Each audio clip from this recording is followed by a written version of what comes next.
Mari sama-sama kita ucapkan Mazmur 91. Dalam lindungan Allah. Orang yang duduk dalam lindungan yang maha tinggi dan bermalam dalam naungan yang maha kuasa akan berkata kepada Tuhan, tempat perlindunganku dan kubu pertahananku, Allahku yang kupercayai. Sungguh, dialah yang akan melepaskan engkau dari jerat penangkap burung, dari penyakit sampar yang busuk. Dengan kepaknya ia akan melindungi engkau. Di bawah sayapnya engkau akan berlindung. Kesetiaannya ialah perisai dan pagar tembok. Engkau tak usah takut terhadap kedahsyatan malam, terhadap panah yang terbang di waktu siang, terhadap penyakit sampar yang berjalan di dalam gelap, terhadap penyakit menular yang mengamuk di waktu petang. Walau 1.000 orang rebah di sisimu dan 10.000 di sebelah kananmu, tetapi itu tidak akan menimpamu. Engkau hanya menontonnya dengan matamu sendiri dan melihat pembalasan terhadap orang-orang fasik. Sebab Tuhan ialah tempat perlindunganmu, yang maha tinggi telah kau buat tempat perteduhanmu. Malapetaka tidak akan menimpa kamu, dan tulah tidak akan mendekat kepada kemahmu. Sebab malaikat-malaikatnya akan diperintahkannya kepadamu untuk menjaga engkau di segala jalanmu. Mereka akan menata engkau di atas tangannya, supaya kakimu jangan terantuk kepada batu. Singa dan ular tedung akan kau langkahi. Engkau akan menginjak anak singa dan ular naga. Sungguh, hatinya melekat kepadaku, maka aku akan meluputkannya. Aku akan membentenginya, sebab ia mengenal namaku. Bila ia berseru kepadaku, aku akan menjawab. Aku akan menyertai dia dalam kesesakan. Aku akan meluputkannya dan memuliakannya.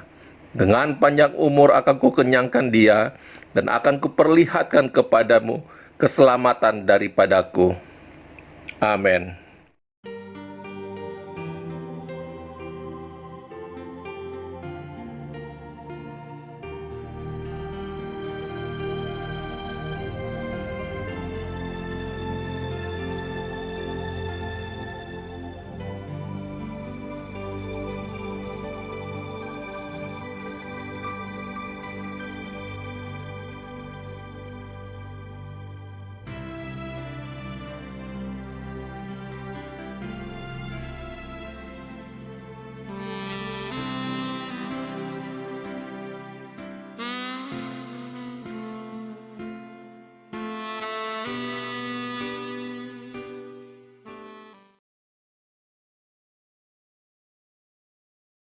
Shalom saudara terkasih, hari ini kita akan membahas hal yang sangat relevan di dalam kehidupan generasi anak-anak muda.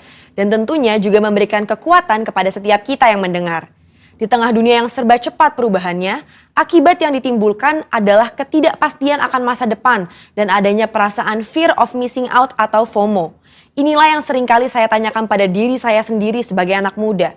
Nanti ke depannya bagaimana ya hidup saya? Apakah akan berjalan baik? Apakah saya bisa memenuhi kebutuhan sehari-hari? FOMO ini adalah perasaan gengsi atau merasa kurang update dengan kejadian-kejadian yang berubah setiap hari. Bagaimana kita bisa lepas dari perasaan-perasaan ini dan mengalami kemenangan di dalam kehidupan? Dalam edisi Voice of Pentecost kali ini, kita akan membahas tentang dalam Yesus ada kepastian. Di dalam Alkitab, kita menemukan banyak tokoh-tokoh yang juga mengalami masalah dan tantangan dalam usia muda mereka. Kali ini, tokoh yang akan kita bahas adalah Yusuf. Saudara, coba bayangkan, sedari muda Yusuf mengalami penolakan dari saudara-saudaranya. Dia dibenci begitu rupa sampai dijual menjadi budak oleh saudaranya sendiri. Dia harus berusaha keras bertahan hidup di tanah asing. Sesudah dipercaya menjadi kepala rumah oleh Potifar, dia difitnah dan harus masuk penjara bertahun-tahun sebelum janji Tuhan digenapi dalam hidupnya. Lalu, apa yang bisa kita pelajari dari kehidupan Yusuf? Hal yang dapat kita pelajari adalah orang yang hidup benar, langkah hidupnya ditetapkan oleh Tuhan. Hal ini dituliskan dalam Mazmur 37 ayat 23. Bagaimana Yusuf tidak meninggalkan iman percayanya kepada Tuhan. Dia terus memiliki hubungan yang dekat dengan Tuhan. Di situ Yusuf menemukan kekuatan untuk bertahan dan terus percaya kepada janji-janji Tuhan. Dari sini dapat kita lihat bahwa orang yang hidupnya benar akan terus diproses oleh Tuhan agar siap menjalani panggilan hidup yang telah ditetapkan Tuhan. Selanjutnya, yang dapat kita pelajari bahwa Yusuf bisa saja khawatir dan ketakutan akan masa depannya. Tetapi Yusuf mengerti Allah lah yang membuat segalanya menjadi baik. Saudara, kalau saya jadi Yusuf, saya bisa menjadi stres hingga depresi. Bagaimana tidak? Dari kecil sudah dibuang oleh saudara sendiri, menjadi budak di tanah asing, lalu difitnah dan dipenjara. Di kacamata manusia, masa depan Yusuf itu suram dan tidak ada harapan lagi. Tetapi disitulah letak iman bekerja. Dalam Roma 4 ayat 18a berkata, sebab sekalipun tidak ada dasar untuk berharap, namun Abraham berharap juga dan percaya. Hari ini, di tengah masalah dan tantangan yang ada, kita perlu memiliki hubungan yang erat dengan Tuhan dan terus percaya kepadanya bahwa manusia bisa mereka-rekakan yang jahat, tetapi Tuhan sanggup mengubah menjadi kebaikan bagi kita semua. Tuhan Yesus berkata dalam Matius 6 ayat 31, "Mengapa kamu khawatir soal pakaian? Apakah yang akan kami makan? Apakah yang akan kami minum?" Perkataan Tuhan Yesus sangat relevan dengan generasi muda dan kita semua hari-hari ini. Bukankah ini yang dikhawatirkan oleh anak-anak muda sekarang? Bisa tidak ya saya mendapat pekerjaan? Bisa tidak ya saya mencukupi kebutuhan sehari-hari saya? Justru seharusnya generasi muda yang hidupnya di dalam Tuhan memiliki optimisme dan kepercayaan penuh kepada Tuhan bahwa Dia sanggup memelihara kita bahkan di tengah kondisi kekeringan sekalipun. Matius 6 ayat 33 dengan jelas berkata, "Carilah dahulu kerajaan Allah dan kebenarannya, maka semuanya itu akan ditambahkan kepadamu." Tapi apa ya maksudnya? Maksudnya adalah kita harus berusaha dengan sungguh-sungguh agar kuasa dan hadirat Allah termanifestasikan dalam hidup kita. Melalui Roh Kudus, kita berusaha untuk mentaati perintah Kristus. Hidup benar, tidak hidup dalam dosa, bekerja dengan cara yang benar, maka berkat Tuhan akan tercurah untuk mencukupi kehidupan saudara dan saya. FOMO terjadi karena adanya rasa tidak puas dan tidak pernah merasa cukup akan apa yang dimiliki seseorang dan fokus kepada pencarian duniawi semata. Tertulis dalam Kolose 3 ayat 2 bahwa pikirkanlah perkara yang di atas bukan yang di bumi. Sembari kita bekerja, bersekolah, dan berusaha di dunia ini, Alkitab juga mengajarkan untuk mulai membangun kehidupan kekal kita dari sekarang. Tuhan sendiri mengajarkan secara langsung kepada murid-muridnya dalam doa Bapa kami. Berikanlah kami pada hari ini makanan kami yang secukupnya. Dari sini kita tahu bahwa yang Tuhan kehendaki adalah hidup dengan ucapan syukur dan secukupnya. Selain itu, Paulus juga memberikan nasihat kepada Timotius tentang ibadah yang disertai dengan rasa cukup akan memberikan keuntungan yang besar. Jadi, kesimpulannya adalah setiap generasi akan memiliki masalah dan tantangannya sendiri-sendiri. Tetapi janji firman Tuhan adalah ya dan amin bagi semua orang yang percaya. Sekalipun janji Tuhan tampaknya belum digenapi, kita belajar untuk terus berharap hanya kepada Tuhan Yesus sesuai dengan firman-Nya. Di dalam Tuhan Yesus ada kepastian mengenai masa depan kita di tengah dunia yang serba tidak pasti. Bagian kita adalah berpegang terus pada firman yang Tuhan perintahkan. Saudara, untuk penjelasan lengkapnya dari tim teologi kami, silahkan klik link yang ada di atas atau scan QR Code yang tersedia. Salam integritas, Tuhan Yesus memberkati.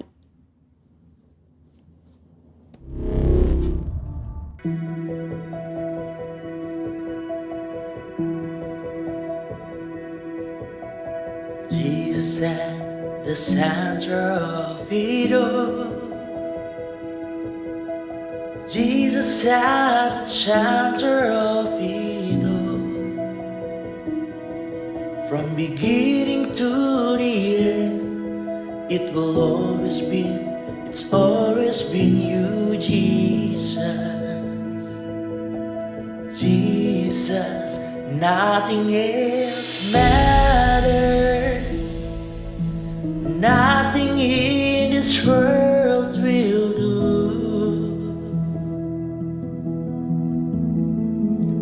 Jesus, you're the center. Everything revolves around you. Jesus, you at the center of it all. At the center of it all.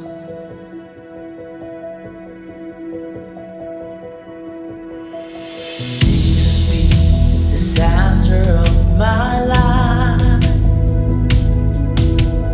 Jesus be the center of my life.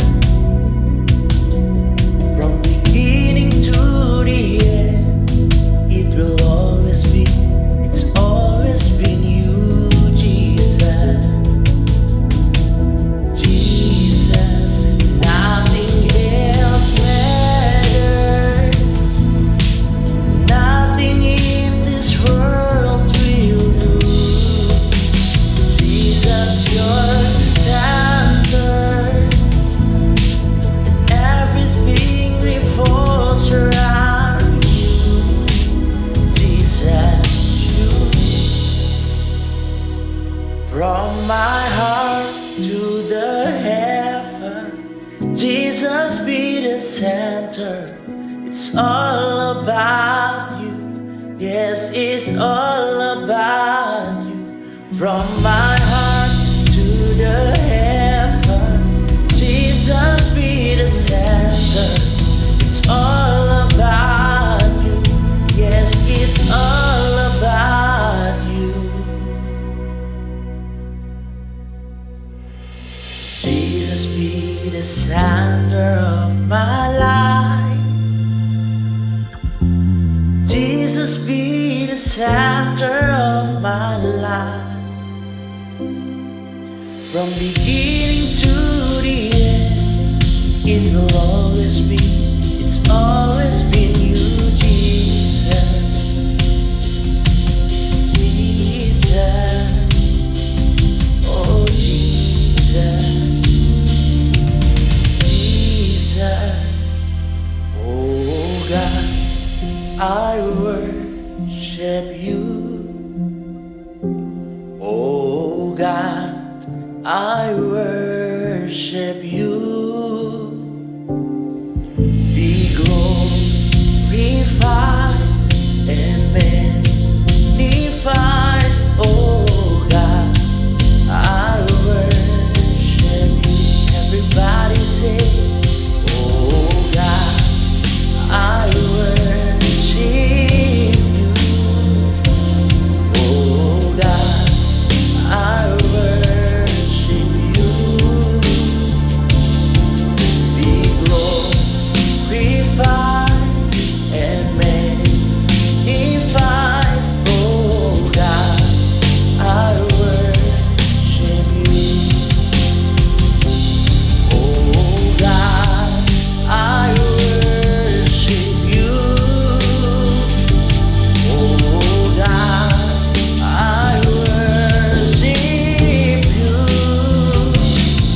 Shalom warga kerajaan yang ada di GBI. Wow, Anda ini memang wow. Apa kabar?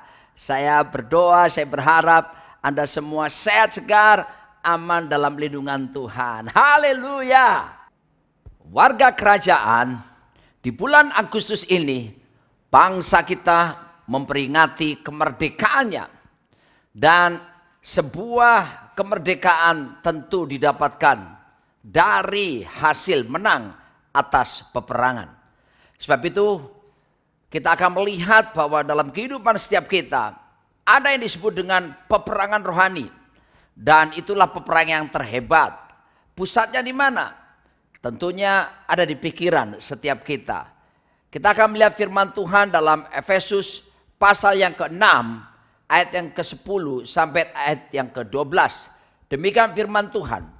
Akhirnya, wow, hendaklah kamu kuat di dalam Tuhan, di dalam kekuatan kuasanya.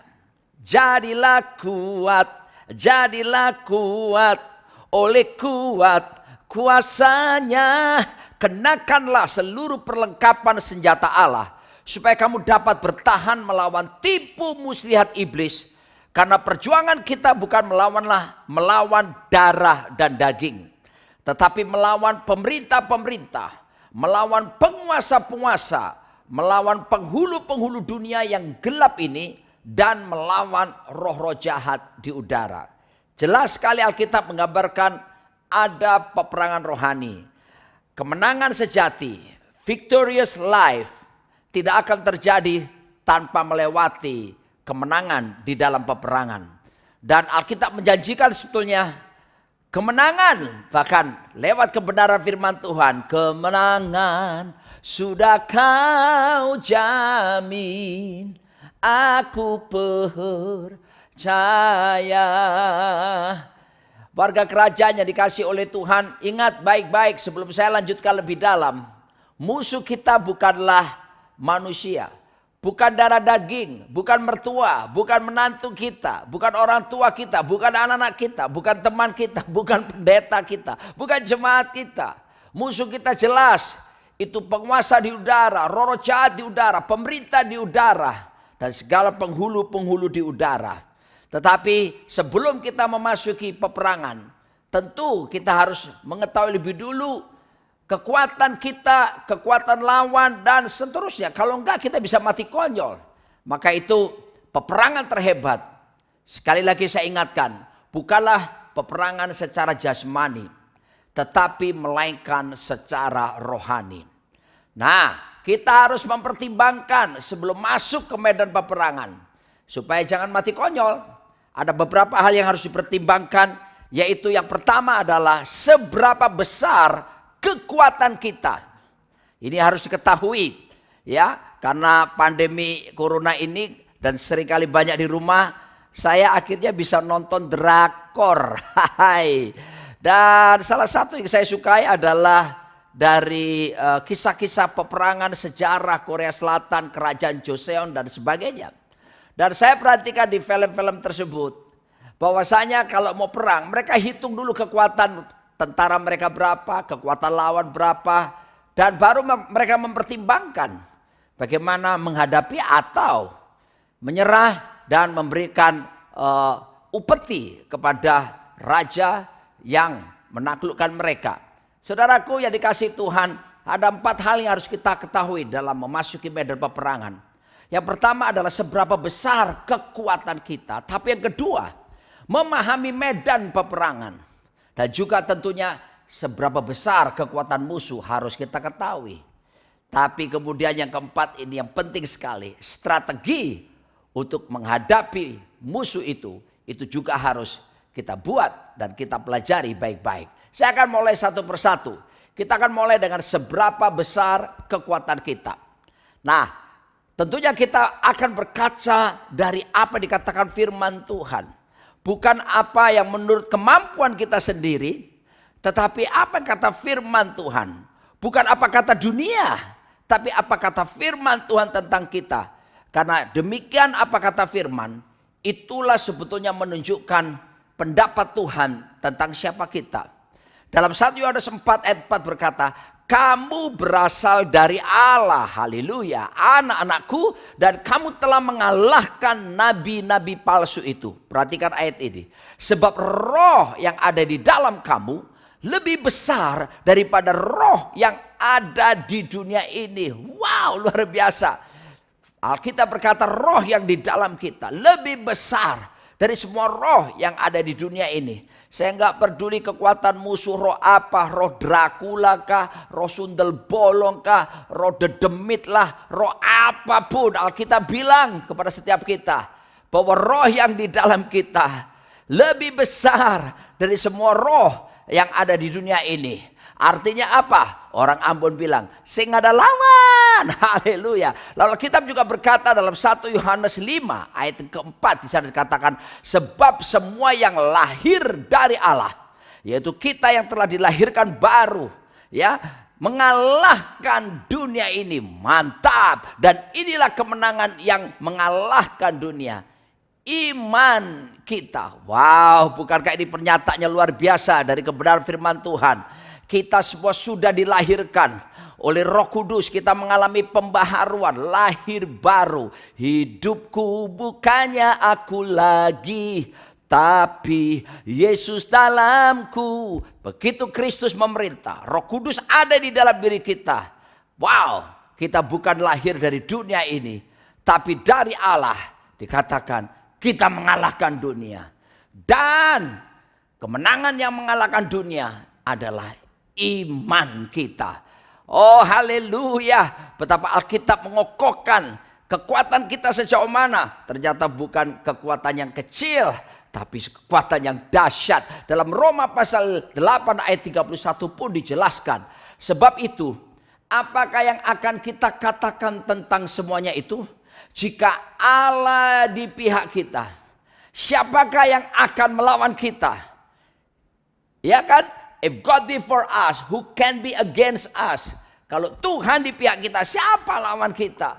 Bukankah Tuhan kita disebut sebagai Immanuel? God be with us, Tuhan beserta kita. Tapi juga arti Immanuel, God dwell in us. Tuhan tinggal di dalam kita. Dan berikutnya, arti ketiga, God for us. Tuhan di pihak kita. If God be for us, who can be against us? Haleluya. Ingat siapa Anda di hadapan Tuhan. Jangan mau dengar apa dikatakan dunia. Jangan mau dengar apa dikatakan manusia. Dengarkan apa dikatakan oleh Tuhan tentang kita. Wow, luar biasa. Dan berikutnya lagi kita melihat dalam Roma pasal 8 ayat 37. Tetapi dalam semuanya itu, kita lebih daripada orang-orang yang menang oleh Dia yang telah mengasihi kita. We are more than conqueror. Kita lebih daripada pemenang. Wah, lebih dari pemenang. Kita lebih dari pemenang.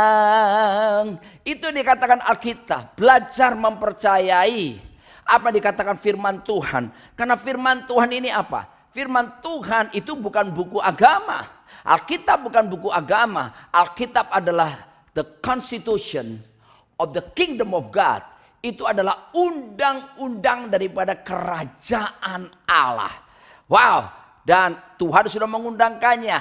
Dan Tuhan, God cannot violate His word. Tuhan tidak mungkin bisa membatalkan perjanjiannya, perkataannya. Undang-undang sudah ditetapkan. Dan Dia mengatakan saudara dan saya adalah lebih daripada pemenang. Roh yang di dalam kita lebih besar dari semua roh yang ada di dunia ini. Katakan haleluya. Dan saudaraku, kita lihat sekarang berikutnya.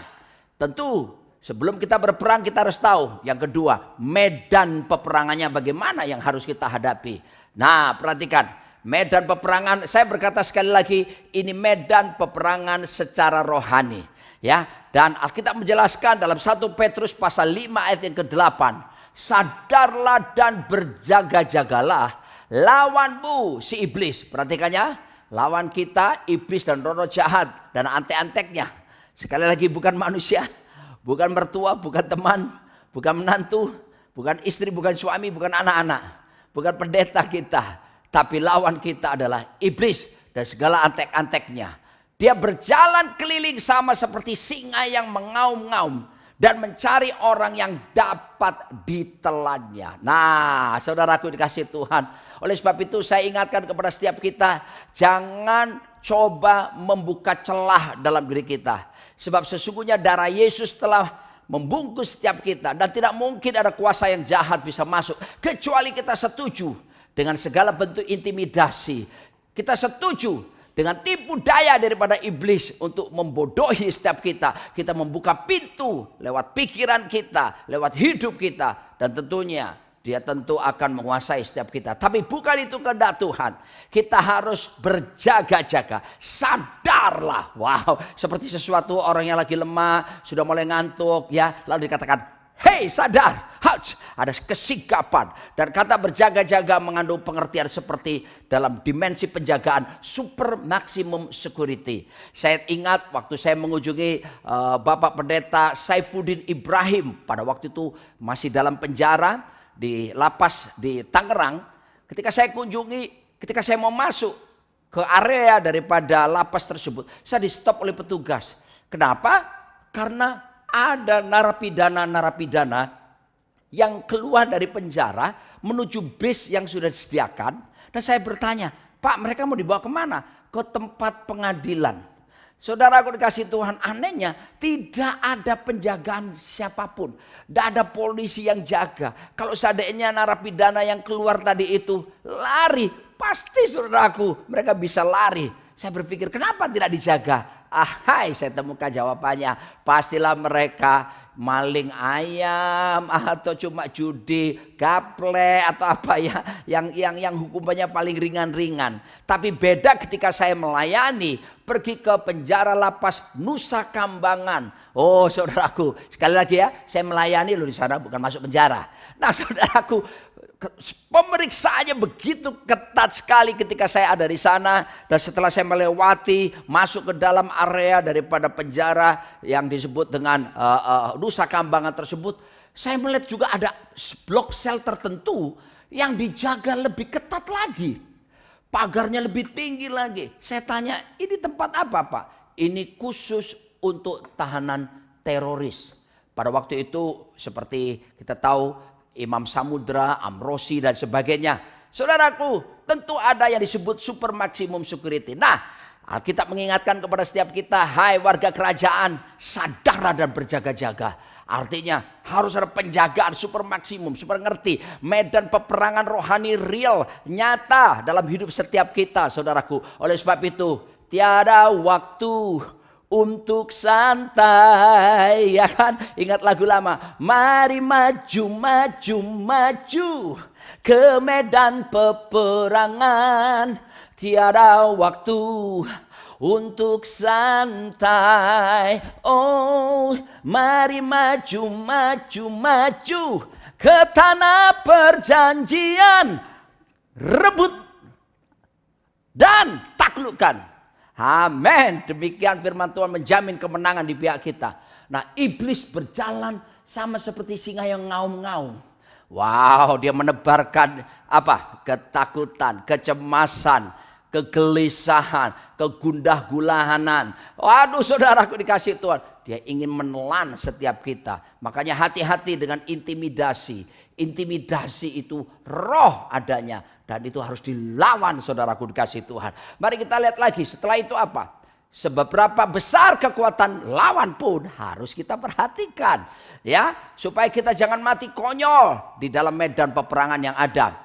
Karena kita perhatikan dalam Kejadian pasal yang ketiga ayat ke-15. Di sana dikatakan, aku akan mengadakan permusuhan antara engkau dan perempuan ini, antara keturunanmu dan keturunannya. Keturunannya akan meremukkan kepalamu dan engkau akan meremukkan tumitnya. Ini nubuatan menceritakan bagaimana ketika Adam Hawa jatuh dalam dosa. Dan Tuhan menubuatkan satu hari nanti. Dan itu digenapi lewat karya Kristus di kayu salib. Di mana waktu Yesus, saudaraku, dipaku di kayu salib, disitulah sebetulnya kepala ular si iblis itu dihancurkan. Dan tumit Yesus pun, saudaraku, diremukkan. Dan kegenapan Kejadian 3 ayat 15 tergenapi. Nah, pertanyaannya, kalau iblis kepalanya sudah diremukkan, lalu apa yang ditakutkan? Kok masih bisa singa yang mengaum-ngaum? Perhatikan baik-baik. Hati-hati dengan ekornya, Pak. Ini harus diwaspadai. Orang Surabaya bilang nyampluk sana, nyambar sini saudaraku. Dan kita harus waspada. Bentuknya apa seringkali? Bisa tipu daya, intimidasi dan sebagainya. Nah itu kekuatan dia. Dia masih ada kekuatannya. Sekalipun sudah dikalahkan oleh Tuhan kita Yesus Kristus. Kepala iblis sudah diremukkan. Tapi hati-hati, sekali lagi saya ingatkan, dengan ekornya saudaraku dikasih Tuhan, ya. Tetapi Efesus 6 ayat 16 berkata, dalam segala keadaan pergunakanlah perisai iman, sebab dengan perisai itu kamu akan dapat memadamkan semua panah api si jahat. Jangan lupa dia berusaha untuk membidik kepada pikiran kita, ditaruhnya saudaraku, ditembakkan panah api daripada si jahat itu. Tuduhan, rasa bersalah, kecemasan, ketakutan yang tidak ada dasarnya saudaraku dikasih Tuhan. Nah kata panah api di situ dalam bahasa Yunani pakai kata belos, artinya apa? Misil, ya, sebuah peluru kendali, roket kendali saudaraku. Ingat ketika konflik antara Hamas dengan Israel pada beberapa bulan yang lalu, saudaraku, Hamas menembakkan misil-misil saudaraku ke area dan wilayah daripada Israel. Tapi kemudian apa yang terjadi? Israel memiliki senjata penangkalnya, yaitu disebut Iron Dome. Sehingga tidak melukai warga dan meledak di udara. Saya harus beritahu kepada saudara, iblis sedang berusaha meluncurkan panah api, misil-misilnya kepada kita lewat pikiran-pikiran saudaraku. Ditaruhnya pikiran yang kotor, pikiran yang najis, pikiran iri hati, pikiran saudaraku yang mengarah kepada perbuatan dosa dalam hidup setiap kita. Tapi kita orang percaya, kita harus mengerti bahwa ada senjata peperangan yang Tuhan sediakan. Ada perisai iman, ada ketopong keselamatan, ada ikat pinggang kebenaran, saudaraku. Kaki yang berkasutkan kerelaan, beritakan Injil. Dan tentunya ada pedang roh, firman Tuhan ini yang harus kita gunakan saudaraku untuk mengalahkan segala tipu daya daripada si jahat. Dan kehidupan yang berkemenangan dijamin diberikan kepada setiap kita. Oleh sebab itu saya ingatkan sejak semula bahwa peperangan yang terhebat itu adalah dalam area pikiran kita. Yohanes 13 ayat 2 mengatakan, mereka sedang makan bersama dan iblis telah membisikkan rencana dalam hati Yudas Iskariot, anak Simon, untuk mengkhianati dia. Saudara lihat itu, seorang murid daripada Tuhan Yesus sendiri, Yudas, yang tiap hari bersama-sama dalam lingkaran kedekatan yang luar biasa. Tapi dia tidak jaga pikirannya saudaraku. Iblis datang kepada dia, menghasut dia, membisikkan rencana yang jahat. Dan Lukas 22 ayat 3 menyebutkan, maka masuklah iblis ke dalam Yudas yang bernama Iskariot, seorang dari ke-12 murid itu. Perhatikan, Yudas membuka celah. Dia menyetujui bujukan iblis. Dia menyetujui intimidasi. Dia menyetujui saudaraku rayuan, tipu dayanya. Dan akhirnya dia buka celah lewat pikirannya. Dan Alkitab jelas mengatakan iblis mulai masuk ke dalamnya. Warga kerajaan berjaga-jagalah, waspada. Jangan sampai kita mau diintimidasi dengan berita-berita. Aduh, COVID-19 ada varian Delta yang jahat katanya. Bahkan banyak orang meninggal dan juga pengaruhnya dahsyat di seluruh dunia. Ya, lalu kemudian muncul lagi Iota, varian Kappa, bahkan varian Lambda yang katanya lebih sadis cara kerjanya daripada Delta. Mari saya mau katakan, apapun yang dikatakan saudaraku, saya bukan berarti menyangkali semuanya itu. Ya, itu sebuah kenyataan.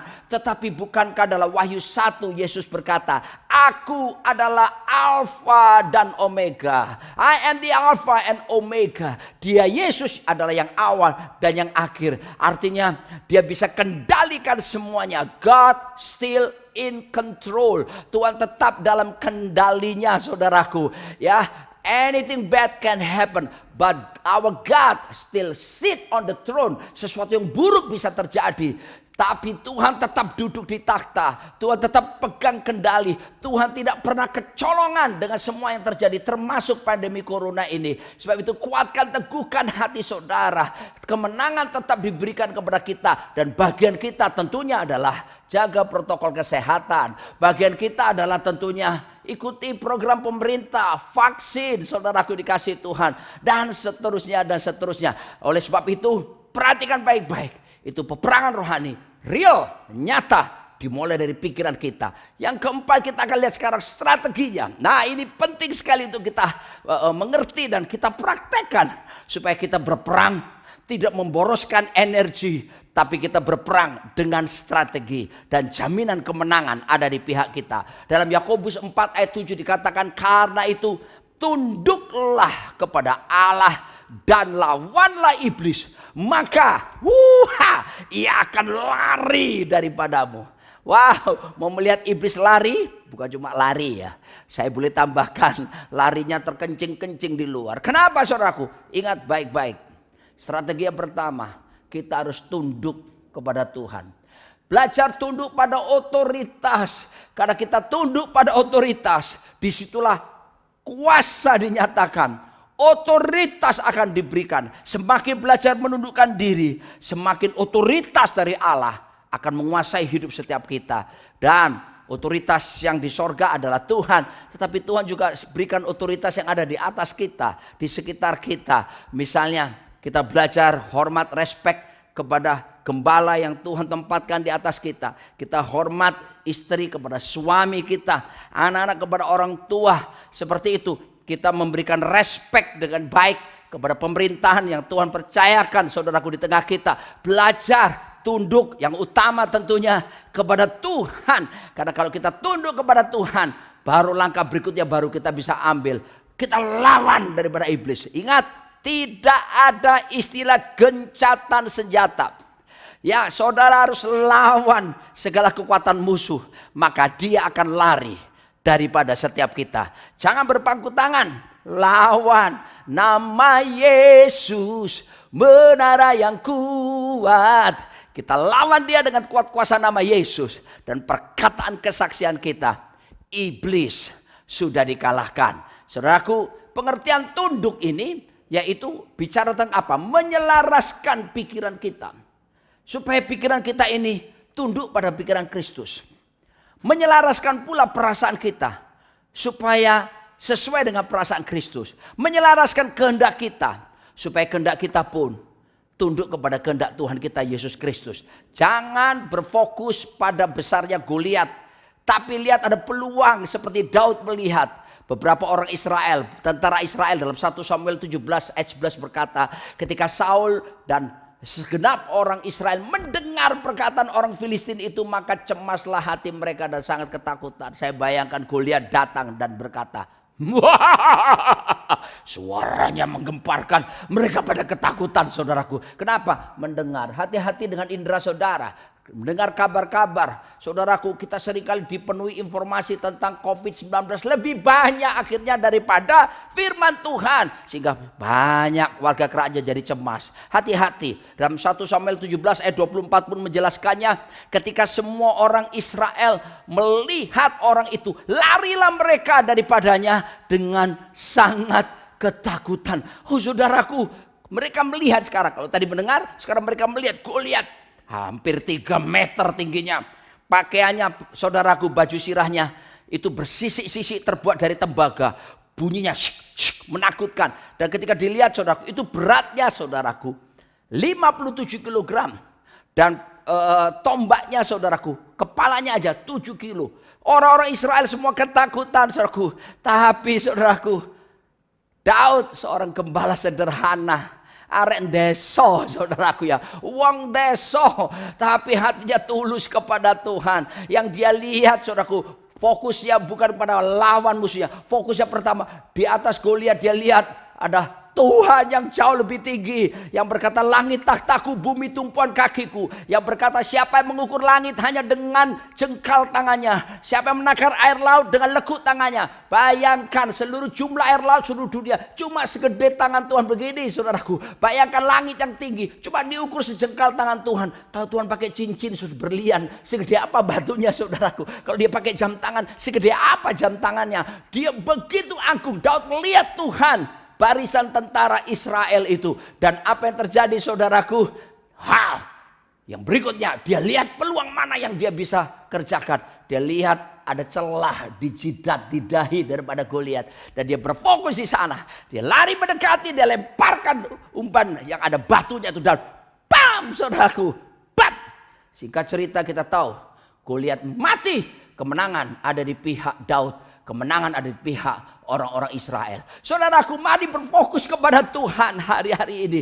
Mari kita berfokus untuk bisa melihat di balik semuanya ini. Pasti akan ada kemuliaan Allah dinyatakan. Ada peluang-peluang pelayanan yang khusus, saudaraku, yang Tuhan bisa berikan. Jangan berpangku tangan. Sejak saya sembuh dari COVID, dari tahun lalu saya sembuh, ada pelayanan baru. Sekarang pelayanannya apa? Nolongin orang ke rumah sakit, nolongin orang ketemu dokter, dampingi orang ke dokter waktu kena COVID, lalu kemudian ngurusin rumah sakit, mendoakan orang sakit. Lebih banyak pelayanan seperti itu, ada peluang-peluang baru. Oleh sebab itu latih sekarang pikiran kita supaya tertuju kepada Allah. Ya saudaraku, gunakan pikiran supaya tunduk pada pikiran Kristus. Gunakan juga perasaan kita selaras dengan perasaan Kristus. Kehendak kita pun ikuti sesuai dengan kehendak Tuhan. Ketika saya menerima kabar 21 Maret saya masuk rumah sakit tahun lalu. Dan saya dikatakan COVID-19 kategori berat. Saturasi 84. Dan saya bukan cuma dipakai oksigen, tapi juga diberi nebulizer, alat khusus membantu membuka saluran nafas saya. Oh saudaraku dikasih Tuhan, besoknya saya terima kabar teman-teman pendeta yang saya kenal meninggal dunia.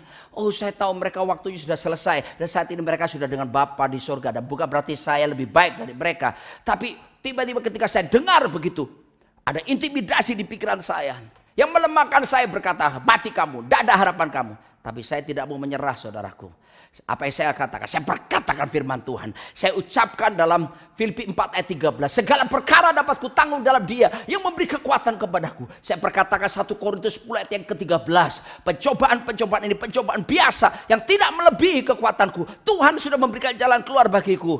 Saya perkatakan 1 Petrus 2 ayat 24b. Oleh bilur-bilur Yesus Kristus aku telah sembuh. Saya perkatakan Filipi 4 yang ke-8. Semua yang benar, semua yang mulia, semua yang manis, semua yang adil, semua yang suci, semua yang sedap didengar, semua yang disebut kebajikan dan patut dipuji. Aku pikirkan semuanya itu. Saudaraku, ketika saya kerjakan ini, apa yang terjadi? Damai sejahtera Allah yang melampaui segala akal memelihara hati dan pikiran saya dalam Kristus Yesus. Akibatnya iman saya naik, imun saya ikut naik, dan saya sembuh dari COVID-19. Oh saudaraku dikasih Tuhan, ada pengharapan di dalam Tuhan kita Yesus Kristus. Sebab itu saya mengajak semua warga kerajaan berharap kepada Tuhan. Karena dalam pengharapan, Alkitab berkata di dalam kitab Ibrani pasal 6 ayat 19 dikatakan, pengharapan itu adalah sau yang kuat dan aman bagi jiwa kita yang telah dilabuhkan sampai ke belakang tabir. Christ Jesus is the anchor of our hope. Yesus adalah pengharapan daripada iman kita. The hope of our faith. The anchor of our faith. The anchor of our hope tentunya. Itulah Yesus Kristus. Pegang dia. Pegang janjinya. Saudara pilih sekarang. Mau jadi warrior atau warrior. Mau jadi pemenang atau yang tukang khawatir. Pilihan di tangan kita. Saya mengajak saudara jadi orang-orang yang bukan people who watch things happen. Cuma nonton doang.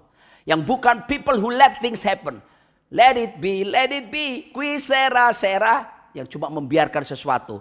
Bukan juga people who ask what happen. Ada apa? Ono opo? Ada apa? No. Jadilah orang-orang, people who make things happen. Orang-orang yang membuat sejarah baru. Orang-orang yang mau bertindak dengan dasar kebenaran firman Tuhan. Menghidupi firman dan mempercayai Tuhan sanggup menolong. Ada pengharapan yang Tuhan sediakan. Dan pengharapan di dalam Yesus tidak akan pernah mengecewakan. Amin. Kita berdoa, datanglah kerajaan-Mu. Jadilah kehendak-Mu atas seluruh warga kerajaan. Aku berdoa, kuatkan teguhkan hati mereka oleh roh-Mu, oleh firman-Mu Tuhan. Biar roh mereka menyala-nyala seperti anglo berapi. Dan aku berdoa, setiap mereka bangkit dari segala keterpurukan. Dan mengerti pengharapan di dalam Yesus tidak akan pernah mengecewakan. Dan kami akan melihat masa depan kami. Masa depan yang gilang gemilang. Bersama Yesus kami akan lakukan perkara yang besar. Tidak ada yang mustahil bagi Tuhan. Dan tidak ada yang mustahil bagi kami yang percaya kepada Tuhan. Terpuji nama-Mu. Dalam nama di atas segala nama. Raja di atas segala raja. Tuhan kami Yesus Kristus. Amin. Shalom Bapak Ibu Saudara, dimanapun saudara berada hari ini. Saya percaya kita semua dalam perlindungan Tuhan. Saya percaya Bapak Ibu Saudara semuanya sehat-sehat. Hari ini saya mau mengajak Bapak Ibu Saudara untuk sama-sama kita berdoa syafaat. Mari kita berdoa. Bapak, kami mengucap syukur buat hari yang baru yang Tuhan telah jadikan. Kami mengucap syukur buat penyertaan Tuhan. Terima kasih buat perlindungan Tuhan. Semua karena kasih karunia-Mu ya Tuhan Yesus. Bapak, siang hari ini kami berdoa untuk setiap umat Tuhan, khususnya GBI Wow, dimanapun mereka berada saat ini. Tuhan, kami berdoa, kasih karunia Tuhan melimpah-limpah atas seluruh jemaat Tuhan. Kami percaya Tuhan, tangan Tuhan menyertai, melindungi mereka. Dan kami percaya Tuhan, mereka semua ada dalam perlindungan tangan Tuhan. Tuhan memberkati segala usaha pekerjaan mereka. Tuhan memberkati kesehatan mereka. Berikan mereka kekuatan yang baru. Dan kami percaya Tuhan, kami semua ada dalam perlindungan-Mu ya Tuhan. Terima kasih Tuhan Yesus, kami mengucap syukur. Kami berdoa khususnya buat bangsa ini. Terima kasih buat bangsa Indonesia. Kami memberkati kota kami memberkati bangsa kami memberkati para pemimpin-pemimpin bangsa ini. Di dalam nama Tuhan Yesus Kristus. Terima kasih Tuhan Yesus. Kami berdoa untuk setiap para pemimpin gereja kami, dari Gembala Sidang kami, Pendeta Insinyur Niko Noto Raharjo bersama keempat wakilnya. Terima kasih untuk setiap para pemimpin-pemimpin kami. Terima kasih Tuhan untuk Gembala CK9. Terima kasih buat Gembala kami GBI Wow. Terima kasih Tuhan buat Pak Iwan, Ibu Ola Tuhan. Kami percaya kasih karunia Tuhan melimpah-limpah atas mereka. Biarlah hikmat Tuhan terus turun atas mereka, sehingga mereka terus membawa jemaat Tuhan semakin lebih dengan Tuhan. Terima kasih Tuhan Yesus, kami mengucap syukur Tuhan. Kami serahkan seluruh hidup kami ke dalam tangan Tuhan. Satu hal kami percaya, kami ada dalam perlindungan-Mu ya Bapa. Bapa, kami berdoa buat setiap mereka yang sakit. Kami percaya bilur-bilur Tuhan Yesus yang sudah menyembuhkan mereka. Kami memberkati tubuh kami. Kami katakan kami punya tubuh yang sehat di dalam nama Tuhan Yesus. Terima kasih Bapak, kami mengucap syukur. Kami serahkan seluruh hidup kami hanya ke dalam tangan Tuhan. Di dalam nama Tuhan Yesus Kristus, kami berdoa dan mengucap syukur. Haleluya. Amin. Shalom Ibu Bapak terkasih dalam Tuhan Yesus. Selesai sudah kita mendengarkan firman Tuhan yang sudah disampaikan oleh Bapak Pendeta Roni Daud, yang begitu menguatkan kita semuanya, memberkati kita semuanya. Dan saya percaya bahwa firman itu tidak akan kembali dengan sia-sia, dan akan menguatkan kehidupan kita dan juga menjadi rema di dalam hidup ini. Terima kasih Pak Roni sudah bersedia untuk mengisi ibadah WOW ini. Kami serahkan semuanya keberadaan Pak Roni ke tangan Tuhan Yesus. Kiranya Tuhan terus Engkau memberkati keluarga, istri, juga semuanya di dalam nama Tuhan Yesus. Penyertaan yang sempurna atas kehidupannya. Terima kasih Pak Roni sekali lagi. Dan juga untuk jemaat Wow yang selalu setia untuk mendengarkan firman ini, juga ibadah ini. Anda serahkan kepada mereka yang dalam yang kudus. Kau selalu memimpin, menyertai, melindungi mereka semuanya. Terima kasih untuk pekerja Wow juga semuanya Tuhan Yesus yang begitu setia melayani Engkau. Tiba saatnya kami akan berpisah dan kami rindu menerima berkat yang daripada Engkau. Mari kita mengangkat tangan kita, arahkan hati dan pikiran kita untuk menerima berkat dari Tuhan. Damai sejahtera, sukacita dari Allah Bapa, kasih karunia dari Anak yang tunggal Tuhan Yesus Kristus, penyertaan yang manis dari Roh Kudus menyertai kita sekarang sampai selama-lamanya. Yang percaya kita sudah menerima berkat ini, sama-sama katakan amin. Tuhan Yesus memberkati.